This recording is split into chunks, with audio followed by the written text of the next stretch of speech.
Bienvenue, chers auditeurs. Attention, cet épisode est le second de deux interludes, prévus tous deux pour faire la transition entre la première partie de Néant et Opale et sa suite. Sans le contexte de la saison précédente, comprendre son déroulement sera impossible.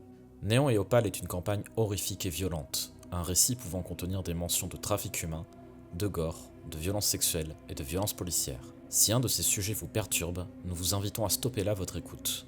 Martial Lemaître, encore secoué par son agression et l'étrange rencontre nocturne qu'il a vécue la semaine précédente, se rend à sa première évaluation psychiatrique avec le docteur Julien Tessier. Un rendez-vous avec un vieil ami va le laisser avec encore plus de questions qu'auparavant.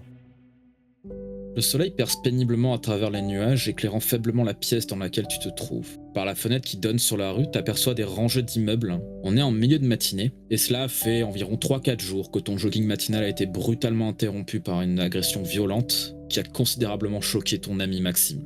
3-4 jours que les différents responsables de brigade ont décidé de t'intégrer à une unité spéciale. 3-4 jours qu'Elena a repris contact avec toi, te menant à une soirée déplorable qui s'est conclue par une sinistre apparition nocturne. Tu te trouves donc dans la salle d'attente du bureau du docteur Tessier, le psychiatre qui a été choisi par tes supérieurs pour ton suivi tout au long de l'enquête à venir. La pièce est d'un vert sombre, agréable. C'est un contraste plutôt agréable par rapport à la violence des jours passés. Avant ton rendez-vous, je voudrais savoir comment va Martial. Je pense que le fil de mes pensées ont plutôt été centrés sur l'affaire, malgré j'ai repensé brièvement à la catastrophe de la soirée, vernissage et compagnie. Mais sinon, je suis en fait trop absorbé par mon métier pour que ce soit plus qu'une nuisance ponctuelle. Et comment tu te sens à l'idée de suivre une thérapie avec un nouveau thérapeute justement? Ça me dérange un peu, mais comme c'est dans le cadre du travail, je l'intègre. Quelles sont tes pensées vis-à-vis de la dernière vision que tu as eue au cours de notre dernière aventure? On n'en a pas vraiment parlé de ça. J'ai été décontenancé. Le soir même, bon, bah, ça m'a bien secoué. Je pense que sans m'en rendre compte, j'imagine que j'ai délibérément isolé cet incident dans un coin de ma tête. Parce que pour moi, ce genre de vision, c'est plutôt lié aux gens qui ont tendance à prendre des psychotropes. Donc ça me perturbe, parce que ça voudrait dire que je suis sous l'effet d'un psychotrope potentiellement. Et ce n'est pas le cas, donc devant l'incompréhension, je pense que j'ai préféré essayer de minimiser, de me convaincre peut-être que, les illusions, la lumière, mais je suis quand même, au fond de moi, légèrement envahi par un stress qui est toujours là, tous les jours, mais j'essaie de le faire taire. Je pense que dans les derniers jours, tu as eu encore une fois des objets qui n'étaient pas à leur place dans l'appartement, des placards qui étaient ouverts alors qu'ils n'auraient pas dû l'être, des petites choses comme ça qui ont quand même témoigné d'un bouleversement dans ton quotidien et qui avaient peut-être une saveur différente désormais. Mais je pense que je me suis demandé si j'avais pas moi-même un problème, peut-être que c'était moi qui étais à l'origine de tout ça et que je ne m'en rendais pas compte et qu'en fait j'avais un vrai problème. J'aurais bien voulu en parler avec ma psy, mais je peux pas. Donc j'en suis là. Qu'est-ce que je fais? Est-ce que je vais voir ce nouveau psychiatre et est-ce que je lui dis tout ça ou est-ce que je le garde pour moi? Ce sont des questions que tu vas pouvoir te poser quand il te verra. Dernière petite question avant que nous rentrions dans notre petite interlude. Comment as-tu occupé tes dernières journées du coup? Je pense que j'ai juste poursuivi mes recherches sur Léon Castet. Après j'ai affiné aussi, j'ai épluché un peu les documents sur le coup de filet de l'opération Panthère. J'ai essayé de faire attention aux détails. Bon, ce qui m'a le plus perturbé, c'était par rapport au rituel, l'aspect rituel. Voilà, de voir si je trouvais des occurrences dans des sociétés peut-être plus anciennes. Je commence à me faire un petit travail de recherche historique.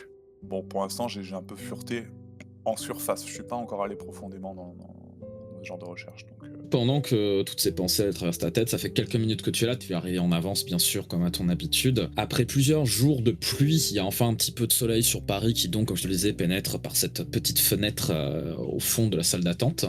Et il y a une porte dans cette petite salle d'attente qui s'ouvre. Et de cette porte, un homme émerge que tu supposes donc être le docteur Julien Tessier. Il s'approche de toi en te tendant la main. Vous devez être Martial Lemaître. oui, c'est exact, bonjour. Je suis le docteur Julien Tessier, c'est moi qui m'occuperai de votre évaluation psychiatrique. Je vous en prie, il te fait signe d'entrer dans la pièce dont il est sorti. Prenez place à l'intérieur, asseyez-vous sur le fauteuil. Très bien, merci. Je prends naturellement place sur le canapé. Et est-ce que la chaise, je connais le designer? Est-ce que c'est un objet que j'ai déjà... C'est le genre de design en fait et d'atmosphère dans un intérieur que tu apprécies vraiment. C'est très épuré, c'est très reposant, il n'y a rien qui dépasse, c'est pas très personnel en réalité. Donc en l'occurrence, cette fameuse chaise de designer, oui, on peut imaginer que c'est le type de mobilier que tu connais bien, tu peux reconnaître le designer, enfin, Tessier en face du docteur Tessier. T'as la sensation qu'il y a vraiment un rapport de médecin à patient qui est en train de s'instaurer au moment où vous asseyez face à face. Je pense commencer notre séance en vous demandant comment vous vous sentez aujourd'hui.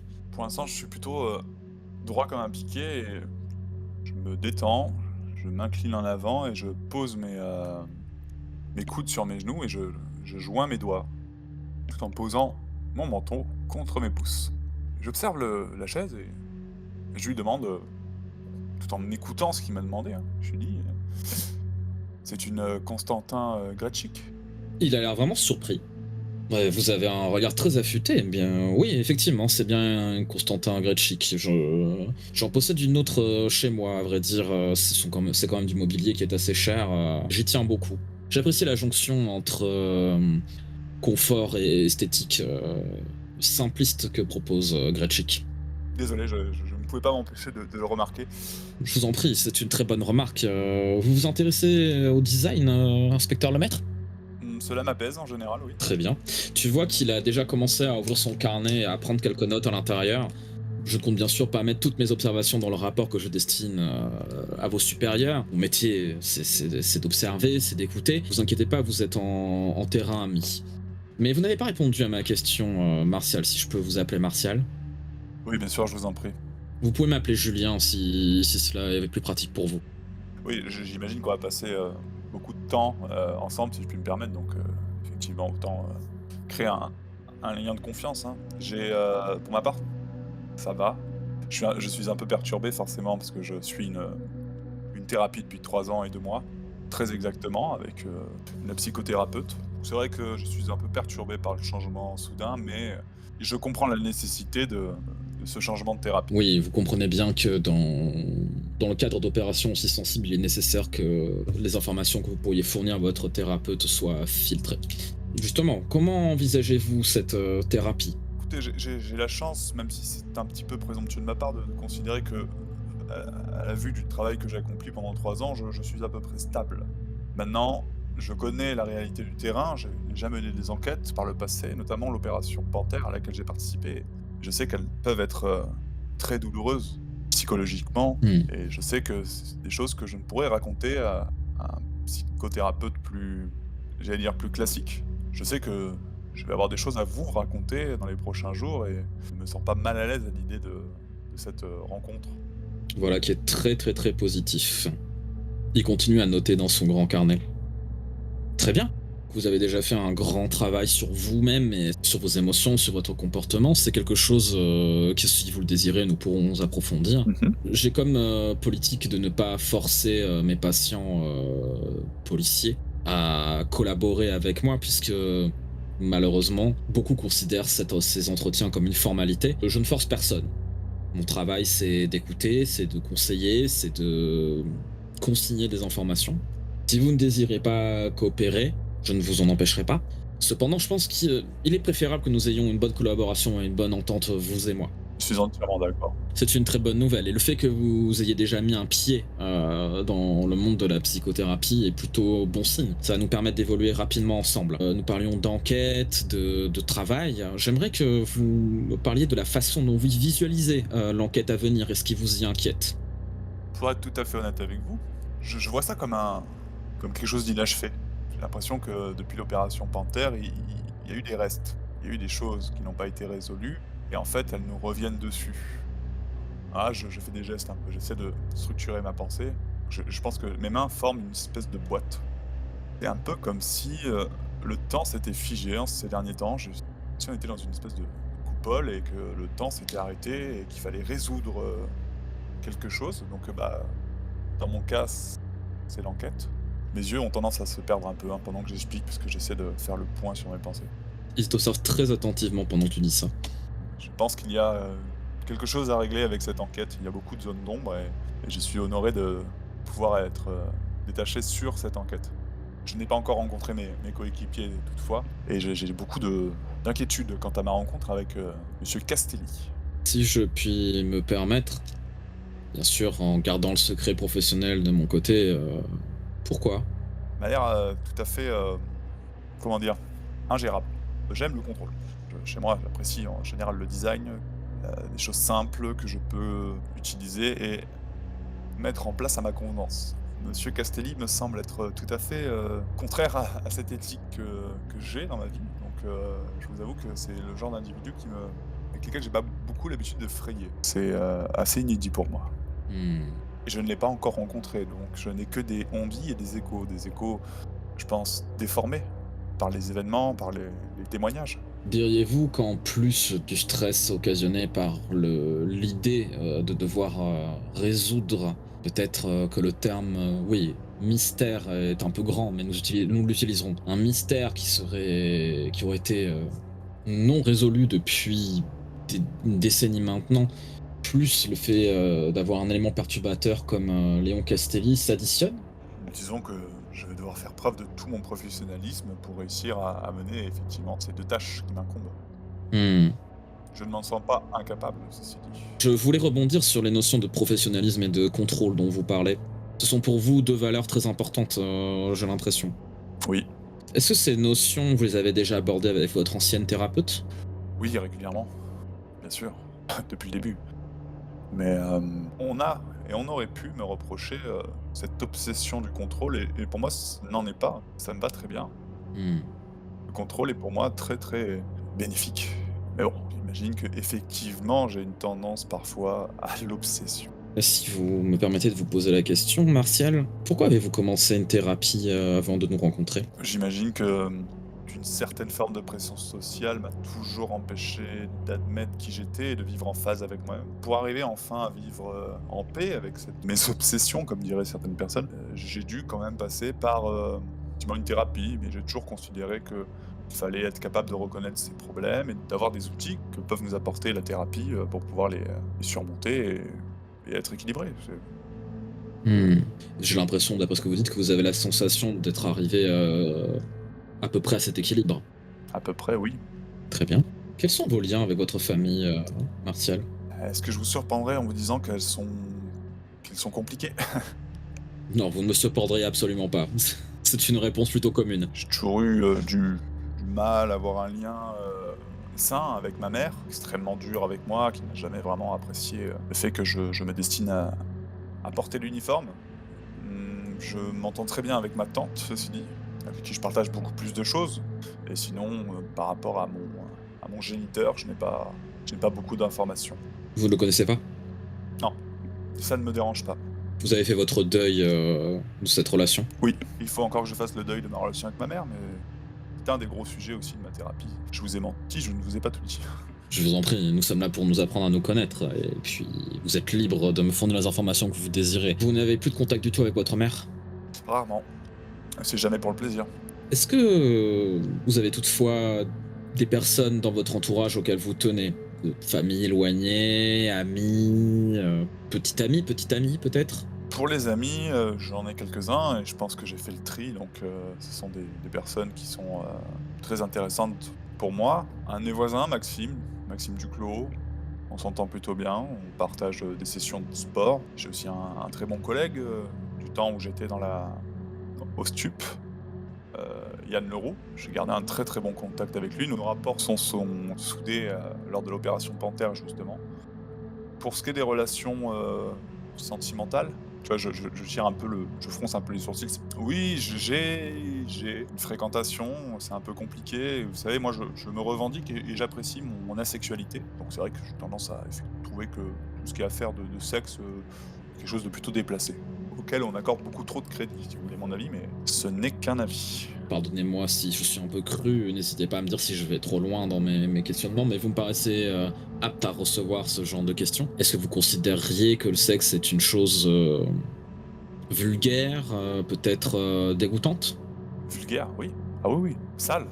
En fait, je n'ai jamais compris le plaisir que les gens en retiraient. Enfin, ça me paraît tout à fait, au pire sympathique, mais de là à en faire un cadre de vie, je ne vois pas l'intérêt. Est-ce que vous vous définiriez selon une orientation sexuelle ou pas du tout?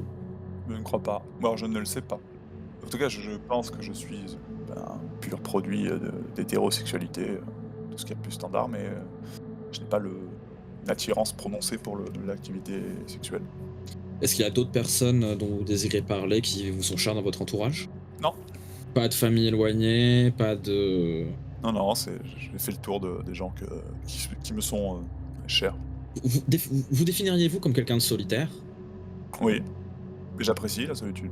Vous avez l'air d'être quelqu'un de plutôt équilibré, mais est-ce que vous êtes arrivé par le passé, que ce soit un passé récent ou un passé plus ancien, d'avoir des poussées autodestructrices? Non, pas nécessairement. Très jeune, j'ai malheureusement eu affaire à la drogue. Ah, une seule fois, la fois de trop. Depuis, j'évite justement toute substance capable d'altérer mon jugement et mon état. Hmm. Un esprit sain dans un corps sain, c'est vraiment ce qui me définirait le mieux. Quand vous dites la fois de trop, est-ce que vous pouvez me donner quelques détails? Une overdose. J'avais 15 ans. J'ai un peu de mal à avoir des souvenirs précis de ce qui s'est passé et pourtant j'ai des images très concrètes, mais le contexte m'est un peu éloigné. J'ai eu comme une sorte d'expérience de mort imminente un peu particulière. Je me suis vu partir pendant que justement les secours étaient en train de me stabiliser.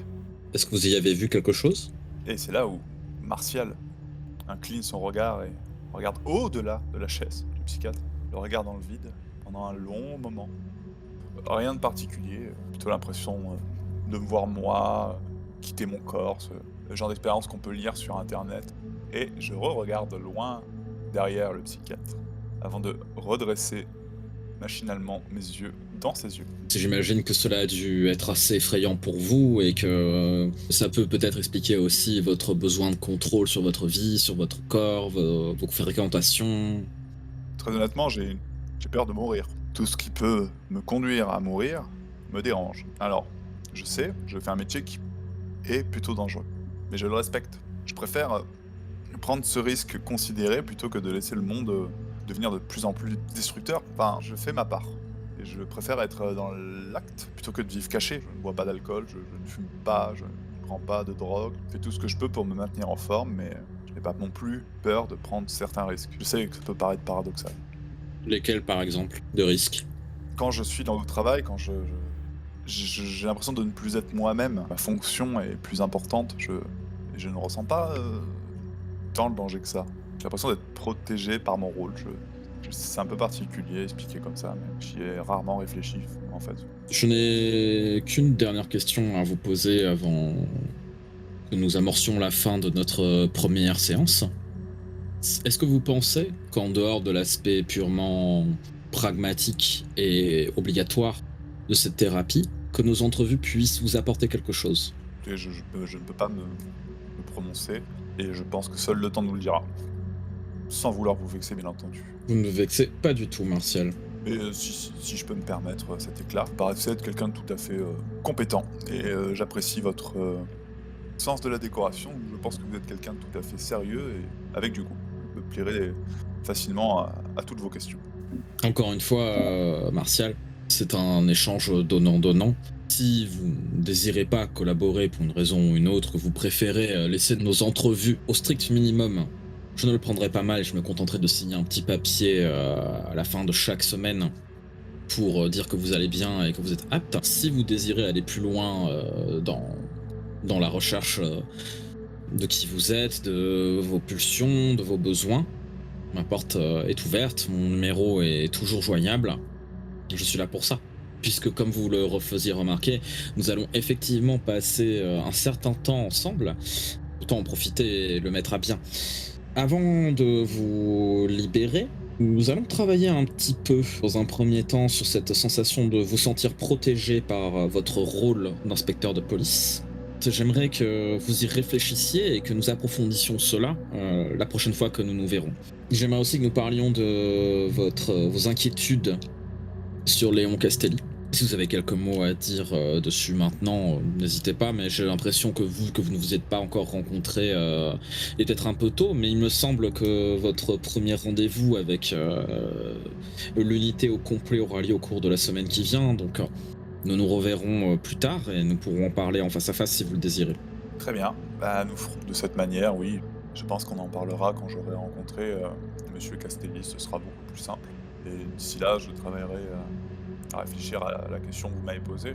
Et si je puis me permettre, je ne viens pas ici juste pour ressortir avec un papier qui dit que tout va bien, vu que cette thérapie est essentielle pour les tâches auxquelles on va être confronté. Donc ne vous inquiétez pas, je compte jouer le jeu, si je puis me permettre, mais Il regarde l'heure. Bien, nous arrivons au terme de notre séance. Je tiens à vous remercier, Martial, de votre coopération. Écoutez, vous me contacterez, ce sera plus simple, et nous vous fixerez un rendez-vous avec moi. Pensez à ce que je vous ai dit. En disant cela, il se lève, il t'invite à le suivre, et il se dirige vers la porte au fond du bureau qu'il t'ouvre, et te serre la main. je serre la main aussi, je lui adresse un sourire franc, et je pars. Comment tu te sens après cette petite séance de thérapie avec le docteur Tessier? Je suis soulagé, j'y vois plutôt un point de référence. Si vraiment il y a une galère, je peux me raccrocher à ça. Je pense qu'on va en avoir besoin. Je pense à tout le monde, hein. On va faire une petite ellipse. Il s'avère que dans les journées qui ont précédé, Yann t'a envoyé un message pour t'inviter à boire un café avec lui au cours de l'après-midi qui suivait ta séance. Yann t'a donné rendez-vous au cloître. Comme son nom l'indique, c'est un ancien entrepôt en fait, mais qui a une allure très monastique et qui joue de cette allure-là en fait. C'est un petit bar qui est café qui est planqué dans un coin perdu de Paris et qui joue complètement sur une ambiance de cathédrale à l'intérieur. Et quand tu rentres, t'es tout de suite prêt à t'être garé, avoir pris le soleil en pleine face, tu rentres à l'intérieur d'un endroit qui est beaucoup plus tamisé. T'es dans cette salle intérieure en vieille pierre qui est surplombée de voûtes. Les murs encadrent des grandes fenêtres qui sont en fait des vitraux qui ont été réalisés par les propriétaires pour donner cette apparence un peu monastique. Et du coup, la particularité, c'est que ça déverse une espèce de lumière un peu rougeâtre à l'intérieur.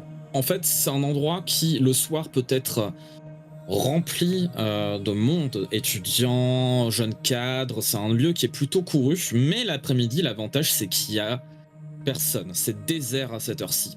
T'as quand même un peu une sensation irréelle parce que tu traverses donc ces raies de lumière rouge à travers la salle à la recherche de Yann. Et en fait, ce dernier, il est planqué dans une alcôve tout au fond. Et il te voit arriver, il est assis face à une table, il a déjà un café devant lui. Il fait signe de le rejoindre. Donc Yann, c'est un homme, vous avez à peu près le même âge, donc la trentaine, plutôt séduisant et qui a tendance à en jouer, tel que tu le connais. Il a des cheveux mi-longs noirs qui sont coiffés en arrière. Il a un visage très fin avec une belle barbe bien fournie. Il a une petite cicatrice au niveau de la tempe gauche. Et là, au moment où tu le rejoins, il est habillé dans des vêtements plutôt normaux, plutôt casual. Tu penses qu'il n'est pas vraiment en service, ni rien. Il t'accueille comme à son habitude, il te fait juste signe de t'asseoir devant lui. Salut Yann, je serre la main. Il te serre la main lui aussi, bonne poignée de main bien solide. Ça va, Martial?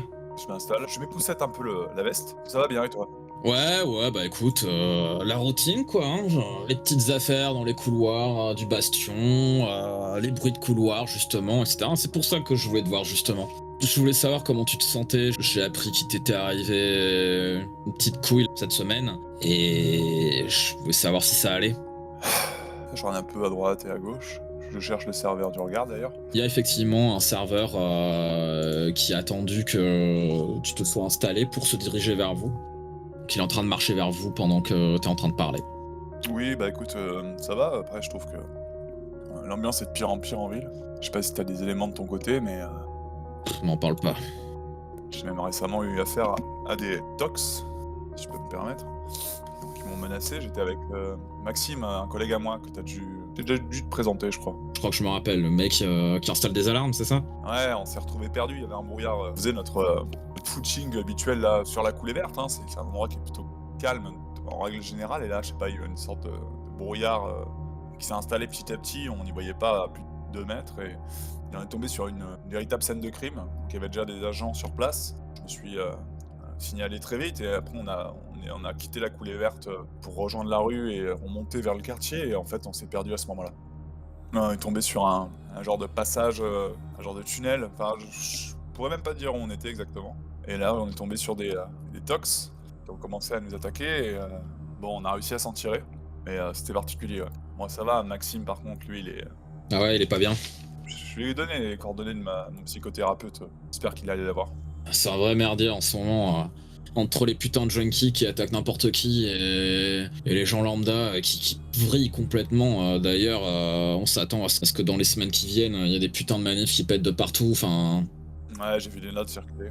Bon, je suis content de savoir que tu vas bien. En tout cas, t'as l'air en forme. Ouais, je me maintiens, tu sais. Toi, ça va? Ça va. T'as pas l'air d'aller tant que ça. Il se tait au moment où le serveur s'arrête auprès de vous et prend votre commande. Un des cas, s'il vous plaît. Tout de suite, monsieur. Et monsieur, allongez, ce sera très bien. Le serveur repart. Ok, j'ai un service à te demander. Je t'écoute. Je sais qu'il se trame quelque chose en haut.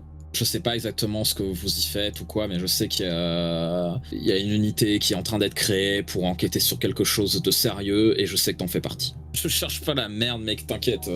Et je sais que c'est chier de ma part, parce que je t'en dois déjà une, tu m'as déjà sorti de la merde une fois, et je te redemande un service, et c'est pas cool. Ah, mais ça, c'est pas grave. Pour un mec comme moi qui a des principes à la con, c'est important. Bon, ma source m'a dit qu'il y avait ce groupe d'enquêteurs qui allait être affairé autour d'une même grosse enquête, et que t'en faisais partie. Il y a quelqu'un que je connais qui en fait partie aussi. Ouais. Ah putain, ça va sonner ridicule. Je voudrais que tu fasses attention à elle. C'est qui pour toi? C'est compliqué. C'est un peu plus qu'une amie, si tu vois ce que je veux dire. Vraiment, là, honnêtement, Martial a un peu de mal parce que c'est vrai que ces concepts-là le dépassent. Il réfléchit pendant un certain temps. Ah oui. Ah oui, oui, oui, oui, oui. Oui, d'accord. Tu veux que je fasse attention à elle? C'est une meuf que j'apprécie beaucoup. C'est une excellente enquêtrice. Elle était considérée comme l'étoile montante de la brigade des stupes quand elle est arrivée. On a bossé ensemble sur pas mal d'enquêtes compliquées, mais il lui est arrivé quelque chose sur le terrain. Elle a été arrêtée pendant un moment, et là, je sais qu'elle reprend du service dans cette unité, et j'ai peur que ce soit très compliqué pour elle, et je voudrais qu'il lui arrive rien de mal. Oui, je peux faire attention, je peux rien te garantir. Je sais pas ce qui va se passer, mais oui, oui, je peux très facilement faire attention. C'est pas une faveur non plus. Martial, entre nous, je te dis ça aussi parce que je pense que ce qui lui est arrivé est peut-être lié à ce sur quoi vous allez enquêter. Qu'est-ce qui te fait dire ça? Il est très nerveux, je sens qu'il sait pas s'il doit parler ou pas en fait, il est un peu sur la défensive. Il y a un long silence qui s'installe pendant que le serveur revient avec vos consos. Et moi, je le regarde droit dans les yeux. Hein. Je le suis du regard. Je fais, bon. D'ailleurs, le serveur, quand il arrive, il essaie de poser le plus silencieusement possible vos consommations l'un devant l'autre. Et voilà, ça fera 5,20€ s'il vous plaît. Je sors mon portefeuille, je fais signe à Yann. Non, c'est pour moi, c'est bon. Sans contact? Oui, bien sûr, monsieur. Ah, je paye avec ma montre. On est un petit peu impressionné par ta démonstration hautement technologique. Même Yann regarde ça, waouh, putain, t'en rates pas une, toi. Sauf ton respect, change pas de sujet. Cette dernière parole, le serveur. Merci, bon après-midi, je serai juste au comptoir. Et il repart en détalant. Bon, ça reste entre nous, Martial. On a enquêté sur la mort d'un étudiant, elle et moi. Le mec est mort de ce qui semblait être une overdose. Le type n'avait jamais touché une seule drogue de sa vie. Il n'y avait aucune trace de piqûre ou quoi que ce soit sur son corps, mais on a quand même retrouvé des traces de molécules de Vegima dans son sang. Ah, cette saloperie. On savait pas trop sur quoi s'orienter, donc on a commencé à traîner autour d'une boîte locale dans laquelle on avait déjà chopé pas mal de dealers et de petits junkies, enfin tu vois le genre. En se disant, en recoupant les informations, on savait qu'il y était passé la veille de sa mort, on savait qu'il fréquentait cet endroit régulièrement, on s'est dit peut-être qu'il lui arrivait quelque chose là-bas. Je sais pas exactement ce qui s'est passé, personne n'a capté, mais... Donc cette personne, mon ami, s'est retrouvée là-dedans et elle a disparu. Impossible de la trouver. Jusqu'à ce qu'elle refasse surface d'un coup, complètement nue aux alentours de la scène. Pas de traces de sévices, pas de traces de violence, de quoi que ce soit. Ce qu'elle disait n'avait aucun sens. Elle a été arrêtée. La version officielle, si tu veux, c'est que le trauma de ce qu'elle avait vécu était tellement gros que il était fort probable qu'elle ait oublié ce qui lui soit arrivé et qu'elle soit en proie à des bouffées délirantes. C'est-à-dire que voilà, ça a forcément trait au bout de vagin, ça a forcément trait à tout ça, et elle est excellente, mais je sais qu'elle est capable de devenir complètement... d'avoir une obsession là-dessus et de pas vouloir lâcher le morceau, et j'ai peur qu'elle se mette en danger, et elle est capable de jouer cavalier seul, elle est encore fragile, je suis même pas sûr qu'elle s'en rende. Non, t'inquiète, on a un cavalier seul. Et ce sera pas elle. Comment ça? Castelli, tu connais? Léon Castelli? Ouais. Je l'ai pas rencontré personnellement, mais j'en ai pas mal entendu parler, ouais. Écoute, elle s'appelle comment, ta collègue? Mallory. Mallory Baron. Écoute, oui, je vais faire attention. Elle a été arrêtée combien de temps? Elle a été arrêtée ces 6 derniers mois. Je sais que je peux te faire confiance et je sais que t'es largement capable. Je sais que tu tiens à la rigueur de la chaîne de commande et la manière dont les choses se passent, mais putain, je compte sur toi pour vraiment faire attention à elle. Écoute, je ferai en sorte de faire attention à tout le monde, même Monsieur Castelli. Donc oui, je ferai gaffe. En échange, tu me dois un déca. Mais Je te paie ma prochaine tournée. je fais un petit sourire en coin, c'était le max des blagues que je peux faire. Et du coup, tu dis que tu vas te retrouver dans ce merdier avec Castelli. Je t'avoue que je suis un petit peu tendu à l'idée, mais... La personne qui m'a parlé de l'unité me dit que t'es pas le seul à être tendu à l'idée qu'il soit dedans. C'est sûr qu'avec lui, on craint pas grand-chose, quoique j'ai l'impression que c'est le genre à nous mettre dans les embrouilles. Ah, dis-toi que si l'embrouille l'a dirigé contre vous, vous aurez pas d'embrouille. C'est une machine, ce mec. Il y a des histoires sur lui, mon gars, tu peux pas imaginer. J'exagère un peu, mais niveau physique, c'est une brute. Ah bah écoute, je pourrais voir ça de mes propres yeux, j'imagine. Je te dirais si c'était vraiment ce que ça vaut. Ouais, j'espère que pour toi ça va bien se passer. Ouais, et cette enquête, tu peux pas m'en dire plus, j'imagine, mais ça craint. Non, c'est sordide, mais on a déjà vu des choses sordides. C'est plus pour l'opinion publique que c'est compliqué. Ouais, c'est ce que ma source me disait, c'est que ça devait rester un peu dans le feutré, quoi. Vu les tensions actuelles, oui, vaut mieux. J'ai l'impression que ça commence vraiment à puer dans les rues à cause de ces enculés de bout de vagie. J'ai l'impression qu'on est sur l'ultime représentation, là. Je pense aussi. Un grand spectacle qui sent mauvais. Tu sais quoi, mec? En vrai, je sais pas pourquoi, mais ça fait quelques semaines que je sens comme une tension dans mon bide, dans mon cœur, tu vois. Comme si quelque chose d'horrible allait se passer. Je fais des cauchemars, je dors mal. Et je fais tout le temps les mêmes cauchemars en plus, c'est tellement chelou. Quel genre de cauchemar? Je rêve que je sais pas où, je suis dans une espèce de pièce qui semble renfermée. J'y reste longtemps, j'essaie de sortir, je tape sur les murs. Et au bout d'un moment, comme si on me répondait, le plafond se retire. Et je vois un grand pilier lumineux qui m'aveugle complètement. Et en même temps, je sens qu'il y a de l'eau qui monte petit à petit jusqu'à arriver à mon visage, puis à me recouvrir. Et je vois qu'en fait, l'eau, elle est rouge. Alors j'en profite, est-ce que ça me rappelle la pièce d'art que j'ai vue à l'expo? Complètement. Ça me met pas super bien, et j'ai l'impression que tout le monde est sur ce truc un peu tendu, un peu bizarre. Alors, je te souhaite que cette putain d'enquête se passe bien et que t'aies pas de... qu'il t'arrive rien de mal, ni à toi, ni à Mallory, ni même à Castelli. D'ailleurs, tu sais s'il y a quelqu'un d'autre dans votre équipe ou... Oui, on a une équipe complète, j'ai pas eu la liste... Non, il y a trop de mystères, si je puis me permettre cette expression, autour de... Là, j'ai eu mon premier rendez-vous avec le psychiatre qui est rattaché à l'affaire. Alors là, je pense qu'ils en font beaucoup pour éviter, vu l'ambiance, plus de précautions. Et pour le coup, je suis d'accord avec eux, c'est plutôt bien joué. Vaut mieux trop que pas assez. T'as peut-être raison. Bon, c'est pas plus mal pour toi, tu me diras, tu restes en avoir besoin. Oh, moi, je t'avoue que, effectivement, c'est plutôt bienvenu. Ça m'allège les coûts de thérapie. Putain, tu changes pas, mec. Je fais un petit sourire en coin quand même, parce que je suis un petit marin. Tends la main, il te tape l'épaule un peu. Bah, c'est un truc qu'il fait généralement en mode putain, mais t'es plein de blagues aujourd'hui, Martial, c'est fou ça. Quand il fait ça, j'ai quand même le regard qui part sur la droite. Putain, fais pas ça. Mais ça va, je reviens vers lui.